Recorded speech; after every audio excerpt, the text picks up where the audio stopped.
Being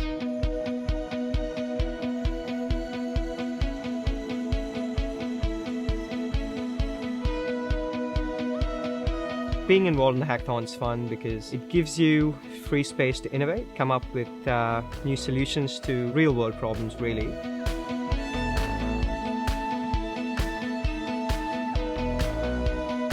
These hackathons are all about showing the human side of technology for social impact. And what we're trying to do is to marry some of our best and brightest technologists with telecom services so that they can really start to respond to some non-profit needs.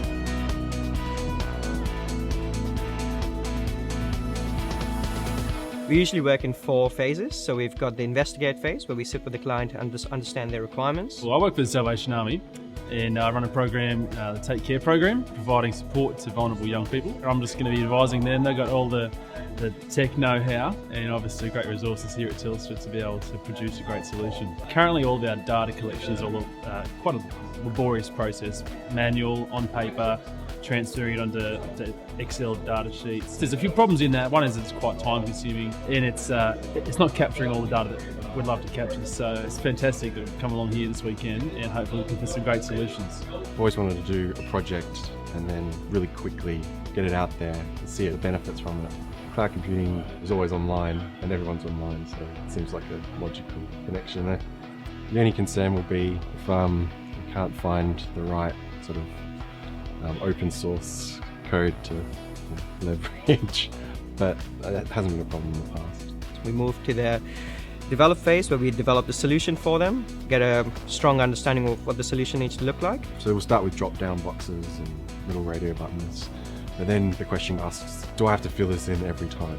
The more you get into the detail, the more I guess the client understands that if they don't put in these suggestions, they're going to be stuck with something that's difficult to use. After that, we jump into design and build. That's when we'll actually build the solution, just bring it to life, get test frames, test pieces up and running. What we're aiming to do tomorrow is sit down with the client, take them through that test phase, make sure it's all working just the way they want to. So we're in day 2, we've met with the client, we love the idea, and I think they're happy with what they're seeing. So it's about getting in there and actually giving them what they want. When you go to operationalize, where we actually deploy the solution on the cloud platform, just like Telstra does. Certainly a win for us in terms of being able to get better tools and resources for our program and actually be able to make a better impact in the community because of what we're doing here this weekend. You know, what's amazing in today's world is that with the tools that you have, 48 hours, you can achieve amazing things. You know, we can help enterprises and small businesses in their journey to digitization, which is what you have to do today to compete.